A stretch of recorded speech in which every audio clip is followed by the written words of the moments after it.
अवधूत चिंतन श्री गुरुदेव दत्त. या राशीवर शनीची असते विशिष्ट कृपा. 7.5 महादेशीतही शुभ गोष्टी घडून येतात. ज्योतिषशास्त्रात शनी ग्रहाला क्रूर ग्रह मानले जाते.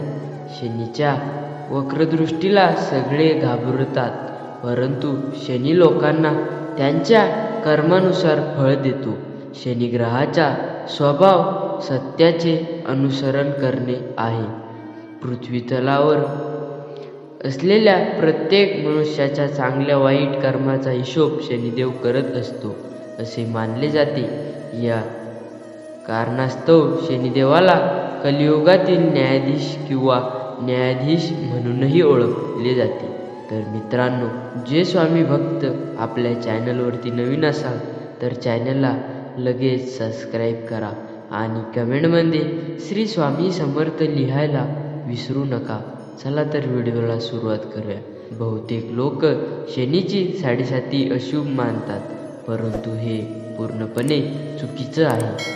काही गोष्टींमध्ये शनिदेव 7.5 मध्ये देखील शुभ परिणाम देतात. काही राशीवर शनिदेव नेहमी मेहरबान असतात. या अशा राशीविषयी ज्योतिष आणि पंडित हितेंद्र कुमार शर्मा. मकर आणि कुंभ राशीच्या स्वामी शनी. ज्योतिषशास्त्रानुसार मकर आणि कुंभ राशीचा स्वामी शनिदेव आहे. सध्याच्या वर्तमानाबद्दल बोलायचे झाले तर सध्या शनिदेव मकर राशीत भ्रमण करत आहे. असे मानले जाते की शनी जर वक्री अवस्थेत असेल तर तो शुभ फळ देत नाही. त्यामुळे मकर आणि कुंभ राशीच्या लोकांना या काळात काळजी घेणे आवश्यक आहे. या दोन्ही राशीच्या लोकांना कृपा.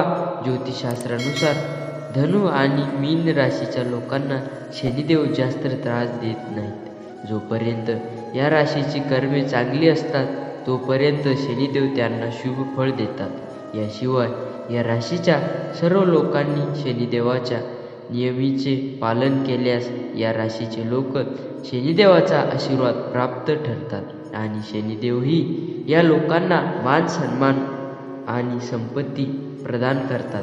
शनीची सर्वात आवडती राशी तूळ.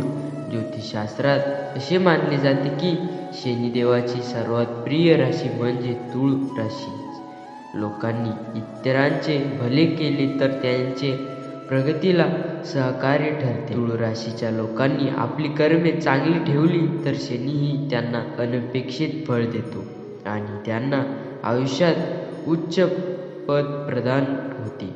तर मित्रांनो, आजचा हा स्वामी संदेश आवडला असेल तर कमेंटमध्ये श्री स्वामी समर्थ लिहायला विसरू नका. भाग्यवान ठराल. श्री स्वामी समर्थ. जय जय स्वामी समर्थ.